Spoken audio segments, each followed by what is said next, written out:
Oi pessoal, boa noite. Se inscreva no canal, deixe seu gostei e seu comentário.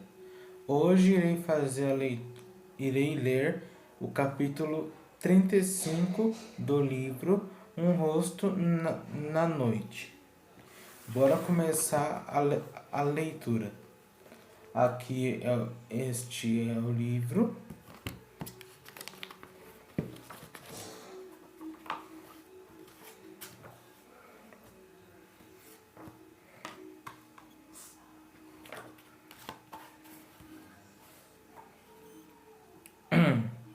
Jack ficou parado perto da porta observando. O policial estava levando Linderman embora.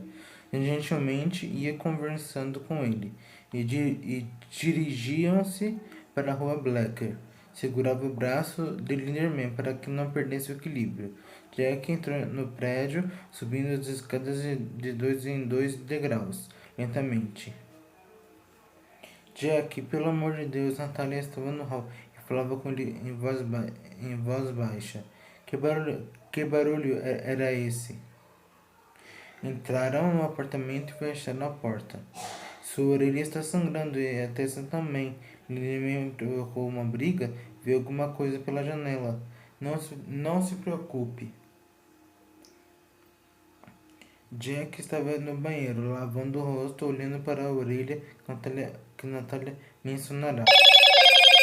Havia um corte ali como se feito por uma faca. O corte no nó dos dedos era pior e o arranhão na testa continuava a sangrar. Jack apertou uma toalha de rosto úmida contra a testa e virou-se para Natália sorrindo.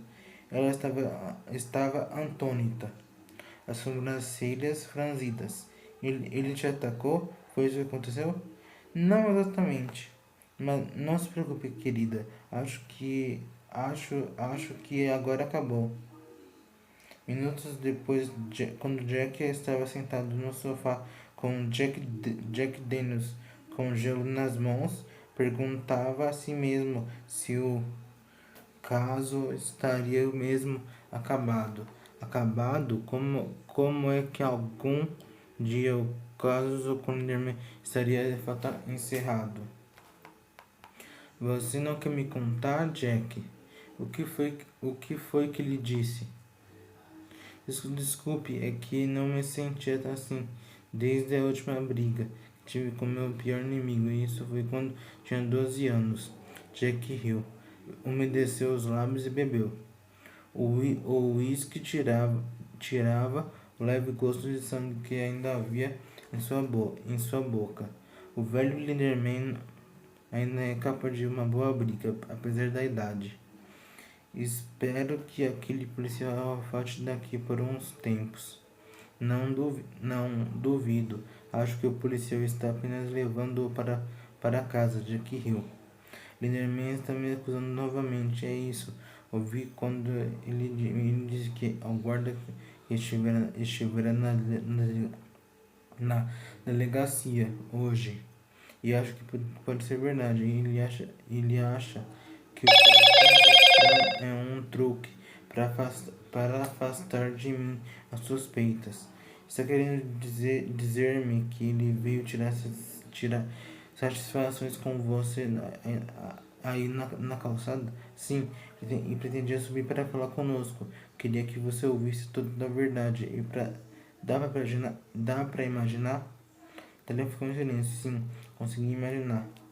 Meu Deus, estou contente que por estarmos saindo de viagem. São só mais 8 dias. Tomara que descubram alguma coisa definitiva durante esse tempo. Você não acha, Jack? Jack não tinha muita certeza se descobririam ou não alguma coisa, mas disse: sim, é claro. Espero que descubram sim. Tem certeza de que não está machucado ou sangrando em algum outro lugar, Jack? Não, estou bem, disse Jack, tirando um nó dos dedos de perto dos lábios. Obrigada por comprar meus cigarros, disse Natália, após ter olhado para dentro da sacola de plástico. Vem até o banheiro, Jack. Vou pôr um pouco de sabão na sua testa. Devia ter pensado nisso antes. Jack acompanhou até o banheiro. E era boa a sensação de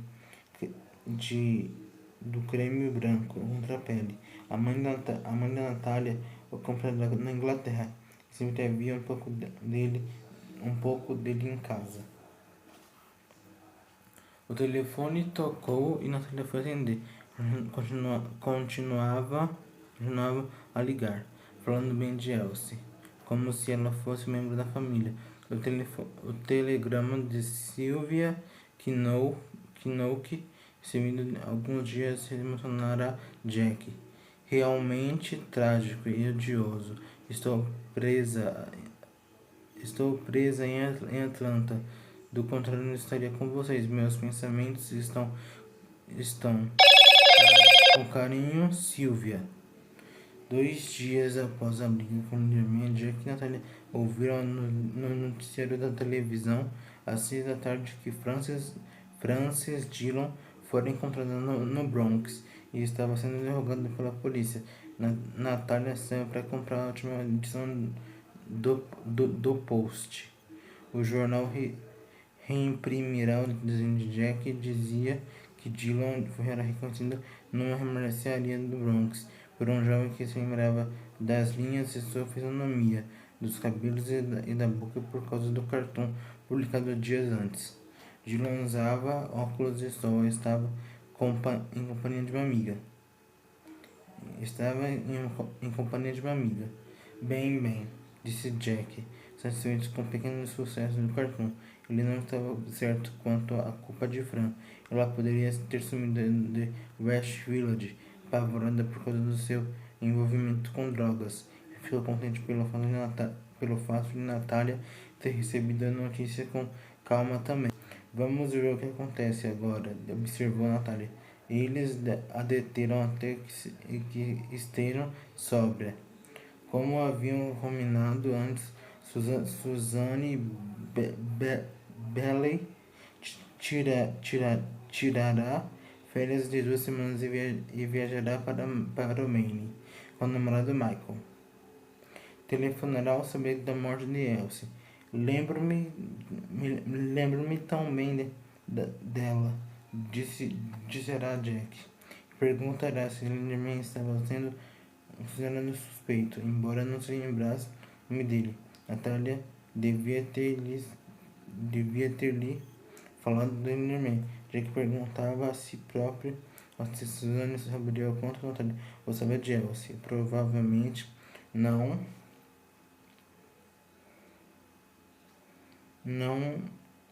muita coisa, embora nunca se possa saber quanto uma outra pessoa, especialmente a quieta Suzanne, poderia deduzir ou intuir de tudo o que presenciava. Jack sentia um estranho silêncio entre ele e Natália. De vez em quando, saíam ambos a pé, faziam compras e preparavam-se para fechar a casa por um mês, talvez mais. Amélie passava a metade do tempo na casa dos Armstrong, pois a irmã de Elaine estava visitando-os e poderia dar-lhes uma mãozinha com as crianças. Mas o que Natália estaria pensando nesse sentido quando, por exemplo, olhava para o congelador e dizia num tom tristonho: "Ah, meu Deus!"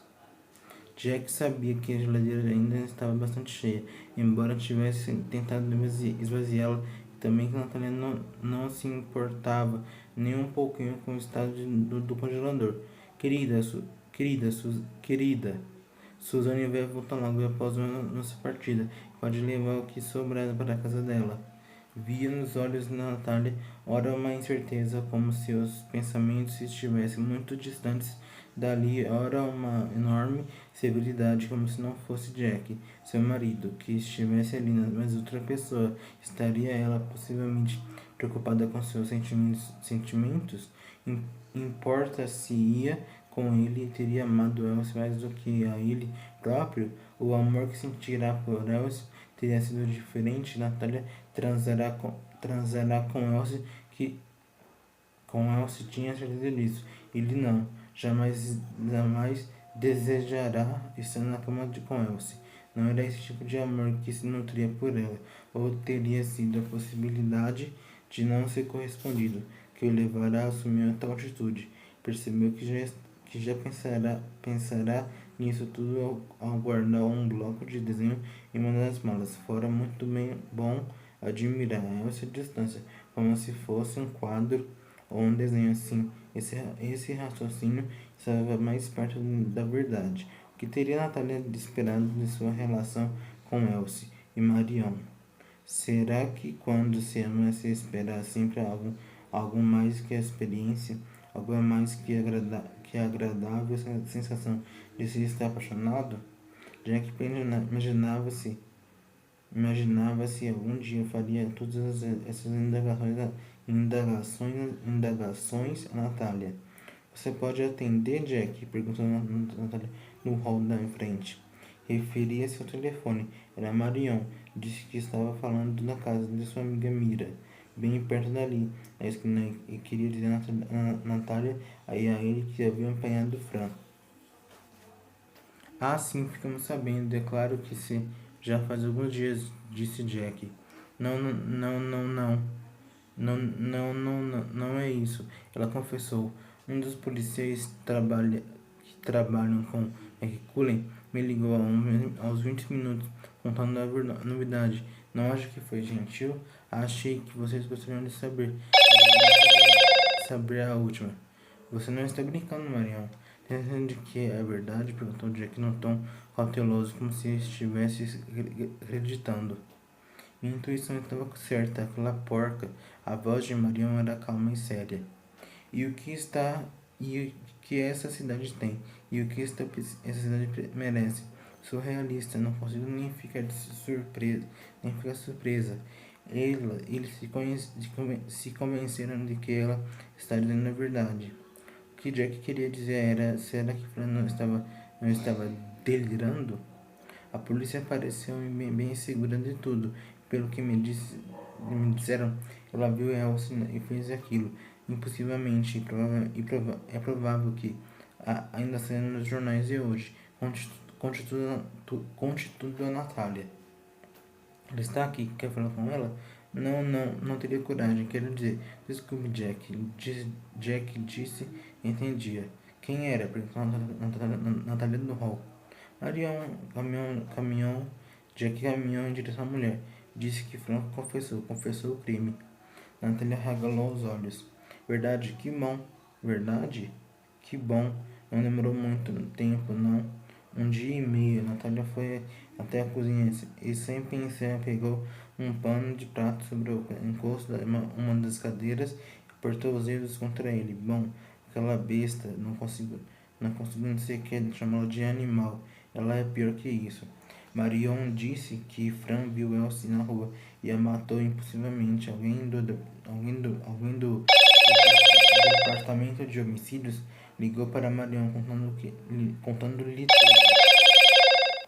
Natália esticou o pano de prato, bateu firme contra o ar, como se fosse um chicote, tornou a colocá-lo sobre o encosto da cadeira. Quando Jack a viu meia hora mais tarde, estava deitada no sofá, os olhos cobertos com lenço de papel. E ele, o que fizera naquela última meia hora? Quase o mesmo que ela, andando de um lado para o outro, com os olhos amarejados, mas sentindo-se, de certa forma, aliviado, indiferente a algumas fotos de Elsie ainda visíveis pela casa. Quando Natalia ouviu, levantou-se apoiando-se sobre o cotovelo. Você a amava muito, não? Sim, disse Natália, olhando para ele. Você não? Jack ficou calado por alguns minutos. Vocês dois foram para a cama juntas, não? Natália deu de ombros e sorriu. Cama, sim, mas isso não é tudo. Você não acha? Natália estaria querendo dizer. Ficou esperando mais alguma coisa. E você? Perguntou ela. Eu nunca tentei, disse Jack rindo. Mas teve vontade? Não, para dizer a verdade não. Francamente não.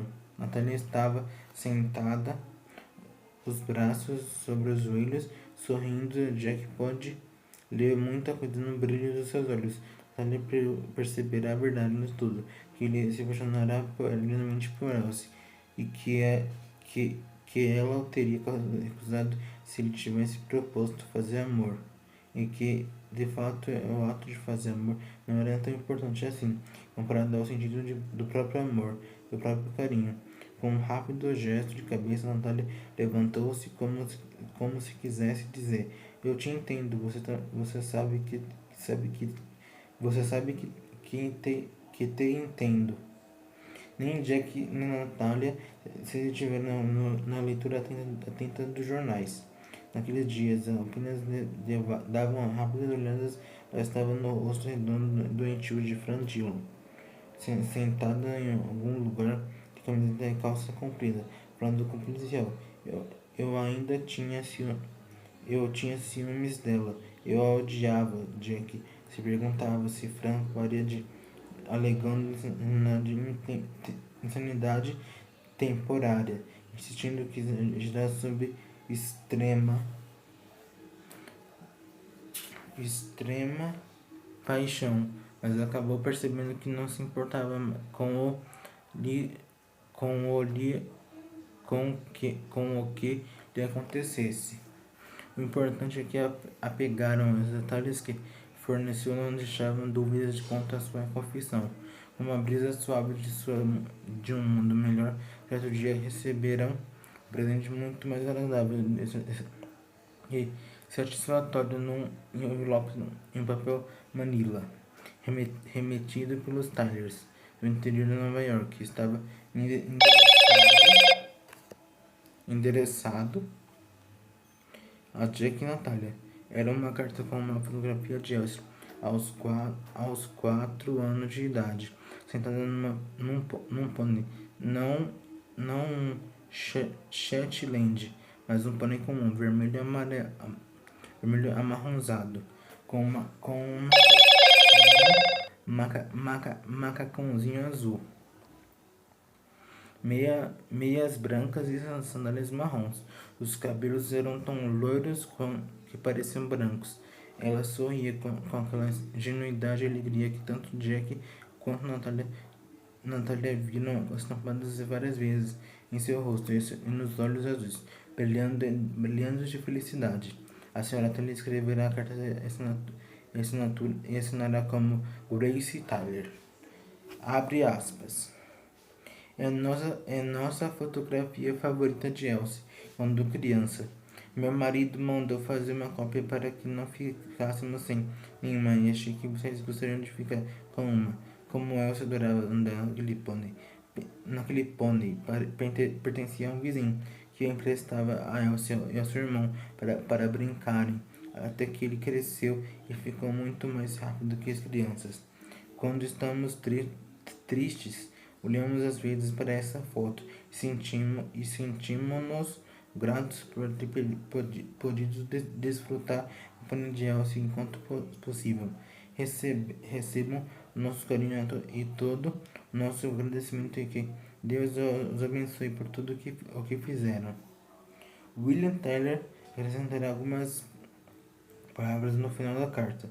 Natália apoiou a fotografia na estante da sala de estar perto do telefone e sorriu. Era como a luz do sol. Pensou Jack como a própria Elsie de volta, mesmo sabendo que aquele sentimento mudaria. Gostará muito e tinha certeza de que Natália também, do fato de não haver qualquer amargura na carta dos Tylers, nem uma ponta de desejo de vingança. Não obstante tudo o que acontecera com a Elsie, havia apenas um sentimento de amizade.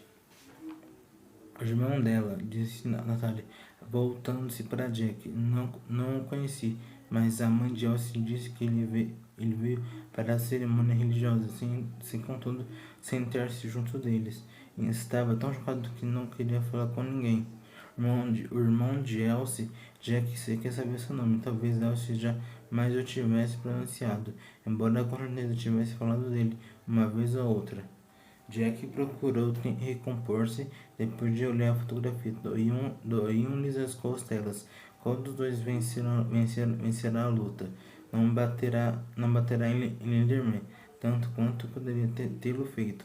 Abre parênteses. Pelo menos não era o que pensava. Fecha parênteses. Porque Linderman era mais velho. Ainda assim, quem vencerá? Engraçado, mas a briga com aquele garoto aos 12 anos de idade esquecerá ou não conseguia lembrar-se agora de quem vencerá. Recordava-se apenas dos nervos e músculos intensos e de ter dado tudo o que podia naquela briga. Teria Linderman mentido em sua atitude com Elsie? Disserá que ela era um ideal, jovem demais para saber conduzir a própria vida, ainda em processo de crescimento. Linderman usara palavras como essas e agora, olhando para a fotografia de Elsie aos 4 anos de idade, Jack percebeu que uma nova verdade em todo aquele de Linderman.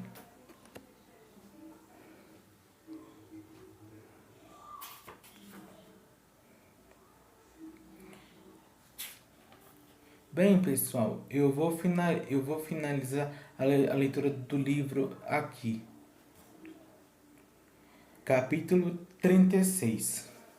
Ralph ficará deprimido durante alguns dias após o entrevero com John Sutherland. Tomaria cuidado especiais com o ombro escoriado, o olho inchado e o lábio cortado. Achou que tivera bom desempenho durante o dia, ou que pelo menos fora corajoso, e sentia-se orgulhoso por isso. Ainda com a boca sangrando, reiterar a história ao policial que o levara para casa naquele dia. O policial ouviria com muita simpatia e disse que verificaria sua queixa feita no 6º Distrito Policial, onde por acaso estava lotado. Naquele momento, Ralph tivera vontade alguma de pedir a ele que o acompanhasse até a delegacia. Entenderá que um policial não podia fingir que não viu uma briga entre dois sujeitos no meio da rua. E achou bom mostrar depois para casa. Queria provar que tinha uma casa, que morava em algum lugar decente. O policial tinha conhecimento do caso de Elsie, pois mencionará também um suspeito, abre parênteses, talvez dois, fecha parênteses. E Ralph disse-lhes, não se sabe por que o cartão Strange publicado nos jornais era apenas um truque para tirar a polícia do seu encalço. A garota frandila encontrada em Bronx tinha de fato a pior das reputações. De acordo com os comentários no jornal, era bem conhecida no mundo das drogas. Habitué de bares frequentados por viciados e prostituídos de ambos os sexos. Não tinha endereço fixo e também não trabalhava fora amiga de Elsie, mas conhecia pessoas no círculo de mulheres da modelo assassinada. E admitiu tê-la visto em várias ocasiões, na companhia de outros. Bem, o que é que isso provará? Pensou Ralph, além do fato de que Sutherland conseguiu apresentar um cartão de uma figura submundo e que o Lord Marion Gill forjará a história de alguém parecido com Francis Dillon. Sairá correndo do prédio da Rua Granny naquele dia fatídico. Não parecia premeditado demais para que Sutherland se feito aquele desenho dias antes e que Marion Gill tivesse visto a mesma pessoa fugindo de assassinado Elsie. Ralph desfrutou dias sem unidade alguma, brincando com a ideia de ir à agência de empregos na rua 14 Leste. A cata de algum novo serviço. Acabava sempre adiando, e ainda quando se sentava num dos bancos no Praça Fetter Demon durante os passeios com Deus. Ali tomava um pouco de sol no rosto e no lábio, ferido enquanto folheava um livro qualquer. Voltando para casa, numa dessas tardes, batera os olhos numa manchete que dizia: Fran admite culpa. E ainda outra: suspeita fala. Ralph comprou os dois jornais e foi lê-lo em casa. As frases eram as mesmas tanto no Daily News quanto no Post. Segundo as declarações de Farandila, ela não tivera intenção alguma de matar Elsteller ao sair de um bar na rua Holster e caminhar pela rua Granny rumo ao seu apartamento em West Village. Ao ver Elsteller, entretanto, sentirá um impulso de atacá-la. Pegará ao acaso um tijolo, seguirá até a entrada desse prédio e a ferirá na cabeça. Francis disse também que a golpeará várias vezes, embora no segundo depoimento não se lembrasse muito bem do que fizera, como se tivesse perdido a memória temporariamente. Pareceu a Ralph que ela ia acabar alegando algo semelhante a pobre de mim, sou apenas uma viciada em drogas, não sou responsável pelo que fiz. E além do mais, morria de ciúme de Elsie, porque ela era tão bonita e popular. O elemento ciúme estava presente nos dois jornais. Na verdade, havia um amontoado de emoções naqueles casos. Já se dizia que Fran era lésbica e insinuava-se que Elsie poderia ter repelido suas tentativas de aproximação. Enojante, muito pior era o que os criminosos faziam todos os dias, alegando irresponsabilidade diante de seus próprios atos por causa de bebida, drogas ou ainda devido a alguma anormalidade cerebral invisível. Mas nesses casos, para que o acusado saísse livre, precisava pagar caro a algum advogado, e Ralph duvidava que Frandino conseguisse custear um. A mulher com quem Fran vivia, Virginia, qualquer coisa disse, será que Fran admitirá dias antes de ter praticado o crime. Outra mulher, ainda Genevieve de Tal, interrogada imediatamente após o assassinato por causa do envolvimento com Fran, afirmará saber que detestava Elsie Tyler. Elsie, como lhe doía ver aquele nome nos jornais. Contudo, devorava cada frase. Ávido por informações, teria Francine de fato feito tudo aquilo? De certo, nem todas essas mulheres, alguns homens também, como o dono do bar na rua Worcester, onde Frank estivera até pouco tempo antes das 4 horas daquela tarde. Nem todos os depoimentos parecem apontar um só lugar, em uma só pessoa. Ralph ouviu a notícia no rádio logo que pôde. Naquela noite comprou o Times e leu toda aquela baboseira de novo, apenas numa linguagem melhor. Segundo o Times, não havia dúvidas de que a confissão de Dillon nada tinha de histérica e jamais poderia ser considerada produto de pura fantasia. Na edição matutina do dia seguinte do Daily News, Ralph soube que é uma revista de Nova York, da qual já ouvirá falar, mas nunca comprará ou lerá. Oferecia $300.000 pela história da vida de Francis Dillon e do assassinato de Elsie Tyler. Tal quantia seria suficiente para que um advogado esperto conseguisse colocá-la em liberdade, alegando insanidade mental temporária, como se ela pertencesse a alguma família rica, pensou Ralph. Sua confissão poderia ser verdadeira, mas os diários de Hitler também eram um embuste, e quanto dinheiro não se havia pago por eles. O ódio que durante tanto tempo nutrirá por Sutherland aos poucos se arrefecia.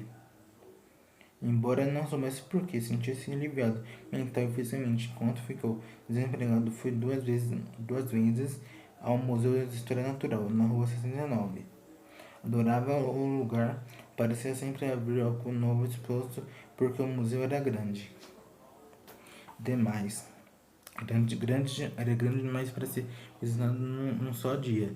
Além disso, Ralph sentia prazer em rever o que já conhecia. Não conseguia esquecer quem era e todos os pequenos detalhes de sua vida pessoal. Aquele dia, em especial, Ralph olhava demoradamente o desenho primitivo sobre uma placa de argila feito por índios americanos. O rosto de uma das figuras fê-lo lembrar-se do desenho que Sutherland fizera de Francis Dillon, exceto pelo fato de que o rosto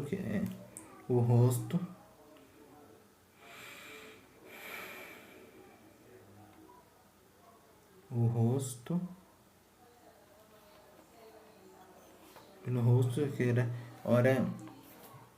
que ora via era mais alegre e a pessoa estava quase dançando.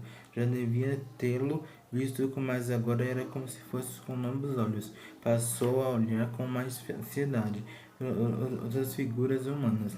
Do que o senhor está rindo? Perguntou-lhes uma voz trêmula. Era um garotinho de mais ou menos 5 anos, que se aproximará de Ralph, e Ralph não perceberá que estava sorrindo. Destas figuras, respondeu Ralph, apontando no desenho. Ed, disse o homem que acompanhava o menino, com certeza do pai. Não incomode as pessoas desse jeito. Ele não está me incomodando, disse Ralph. Mas o homem já se afastava com o menino. Que homem educado, pensou Ralph. É bom saber que ainda existe gente assim em Nova York. Comprou uma Rolling Stones porque viu pela enorme manchete que havia nela uma entrevista exclusiva com Frank Dillon. Era um artigo de 4 páginas, mais fotografias com uma porção de detalhes, nomes de até incidentes dados por Fran. Dizia que Elsie tratava homens e mulheres. Ralph sabia que isso era em verdade, porque tivera a oportunidade de observá-la bem quando trabalhava na lanchonete na sétima. Quanta mentira haveria em tudo aquilo.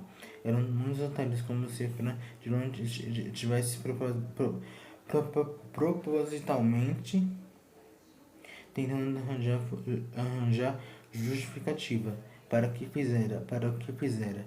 Falava até momentos de amnésia, o que não quer dizer nada, mas sou Ralph, uma vez que ela admitirá tomar todo tipo de drogas. O artigo mencionava também um casal sofisticado, residente responsável pelo ingresso de Elsie abre aspas, num grupo diferente, mais mundano. Frandilon dizia ter ido a algumas festas do grupo, convidada por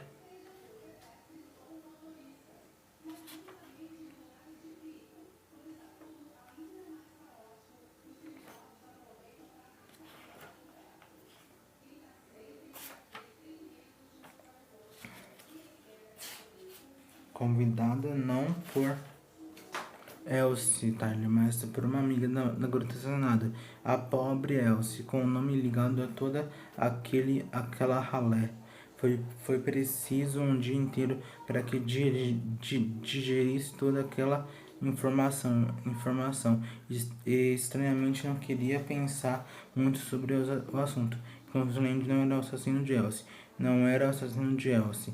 Queria tanto se tivesse encolhido de medo, ou pelo menos voado no momento em que ele descontou a arma. Mas nada, Solange não tivera a mínima reação de temor.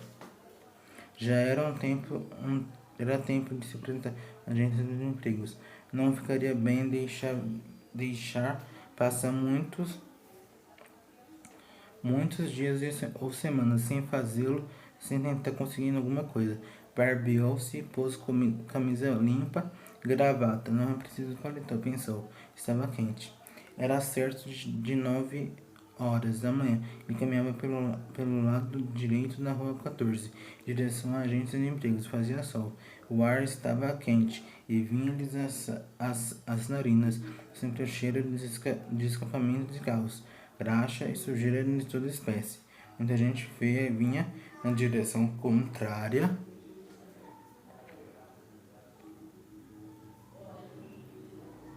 caminhando vagarosamente por causa do calor, carregando sacolas de compras, cansados, chateados, mas caminhando, dirigindo-se em algum lugar, é claro, com eles as crianças, inevitavelmente, algumas mal sabendo andar, outras puxadas com carrinhos, outras fazendo de meio fio enquanto a mãe esperava. De repente, Ralph diminuiu o passo e quase parou em alguém que vinha atrás dele-lhes um esbarrão no ombro machucado. Acabara de ver Elsie. Estava um pouco longe dele, mas viu quando a cabeça loura abaixou-se por um ou dois segundos e logo tornou a se levantar, diminuindo a distância entre eles. Elsie caminhava rapidamente, abrindo passagem entre toda aquela turba horrorosa à sua frente. Ralph piscou os olhos. Elsie foi como um tiro. Num segundo percebeu que a garota não era Elsie, que era mais alta, tinha a cabeça menos altiva, sim, e era mais gorda também. E o cabelo não era loiro de verdade, era tingido falso. Ralph permaneceu imóvel e a garota passou à sua frente. Sequer via as pessoas que nele esbarravam, ou ouvia reclamações que provocavam. Algumas em línguas estrangeiras. Por estar bloqueando o caminho, não haveria outra Elsie. Nunca mais, sobre a face da terra. Nunca mais. Capítulo 37.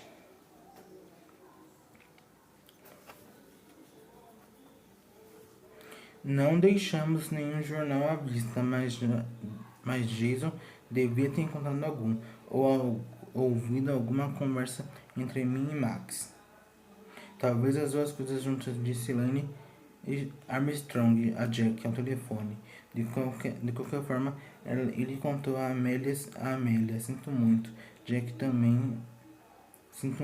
Jack. Também havíamos proibido que assistisse a televisão. Jack disse que entendia. Sua filha reconheceria a fotografia de Elsie. Além disso, já sabia ler. Lembrou-se de quando Natalia lhe contara que ela, Amélia e Elsie foram tomar sorvete em algum lugar no Village. Quantos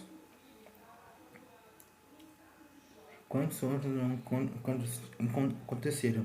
Não se preocupe muito, Elaine. Acabaria ocorrendo conosco de qualquer forma. A que horas devo ir buscá-la? Posso levá-la a pé agora se você quiser. Elaine disse que até apreciaria dar um passeio. E a Marina Amélia não estava nada pesada. Menos de 5 minutos após ter chegado em casa, Amélia viu a foto de Elsa sobrepondo na estante da sala de estar. É Elsa quando era pequenininha, disse Amélia. O rosto iluminando-se de alegria. Elsa dera a fotografia à mamãe. Quando é que Elsa ia voltar? Voltar? Disse Natália. Bem, Jack estava de por perto. Ele não sabia o que dizer. Não, ela não vai voltar, querida. Mas temos isto. É bonita. É bonita, não é? Perguntou referindo-se à fotografia. Acho que ela era menor que você aqui. Continuou a falar, dando triste para Jack, como se dissesse: ah, meu Deus. Por que ela não vai voltar? Não havia apenas ingenuidade na pergunta, havia um desafio. Porque ela está morta, Elaine me disse que você já sabe de tudo. Mas estamos todos muito tristes. Mas é verdade, Amélia. Seus dedos brincava com eles, olhando-os, mas vocês não me contaram nada. Ela já estava morta quando saí. Natália suspirou e deu um tapinha na testa. Porque achamos que era uma notícia muito triste, Amélia querida. disse Jack, pondo a mão atrás da cabeça de Amélia, acariciando-lhes os cabelos gentilmente. Não queríamos ter de contar-lhes uma notícia tão triste como esta, sabe? Mas é verdade, disse Amélia. Sim, disse Natália. Alguém bateu nela? Disse Amélia, olhando para Jack e depois para a mãe. Sim, bateu, disse Jack. Íamos contar-lhes tudo quando você voltasse para casa, mas, para alívio dos dois, Amélia afastou-se em direção ao quarto. Tomaram um banho, deixaram os bilhetes para Suzane na máquina de escrever e saíram para tomar um lanche com Amélia. Mas as perguntas continuaram ao mesmo jeito, por mais de uma hora. Era como se ela tivesse necessidade de que os pais confirmassem a mesma história. Várias e várias vezes. Elas tinham sido mortas, não voltaria nunca mais.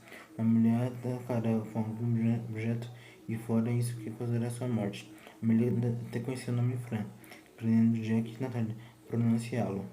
Jack imaginou-se na executação da filha, olhando os jornais, as revistas, vendo as fotografias de Elsie e de Fran do prédio da rua Granny, onde talvez estivera, onde ele entendia mais da metade do que lia. Jason, um ano mais velho que ela, devia ter apanhado os jornais e folheou-os na companhia de Amélia. Jack jamais perguntaria a Amélia ou a Jason como descobriram tudo aquilo. Na manhã seguinte, entre 9h30 e 10 horas, Jack, Natália e Amélia desceram as escadas carregando a bagagem, ajudados por Max Armstrong, que telefonara viera dar-lhes uma ajuda. Era sábado e Max não precisava ir ao escritório. Max arranjou-lhes um táxi. Não quiseram contratar um para vir buscá-los a uma determinada hora, porque receavam atrasar-se por alguma razão. E quando Jack estava caminhando rumo a Blacker, com uma mala em cada uma das mãos, viu uma loira caminhando em sua direção. Seu coração quase parou. O sol batia-lhes nas costas, iluminando a parte de cima da cabeça. Os passos eram tão leves que ela parecia não estar pisando no chão. A cabeça era altiva e havia um sorriso em seus lábios. Ela ainda está viva, pensou Jack. Mas não, a garota era outra, diferente. Jack fechou os olhos quando ela passou por ele, quase tocando-lhes o ombro. Seu coração começou a disparar novamente. Depois de um solavanco incrível, como se parecia à distância. Incrível aquele susto, aquele choque de estarrecimento ao ver aquela garota, uma estranha. Jack chamou Natália da esquina, onde já esperava com a porta do táxi aberta. Jack sentiu uma pancada do lado esquerdo do rosto e da testa. Os ouvidos uniram e ele ficou tonto por alguns segundos. Acabara de dar um encontrão num poste. Na esquina, Max e Natália riram dele. Bom, pessoal, essa foi o livro. O livro está finalizado. Foi um prazer ler esse livro e eu amei muito. Boa noite, até breve.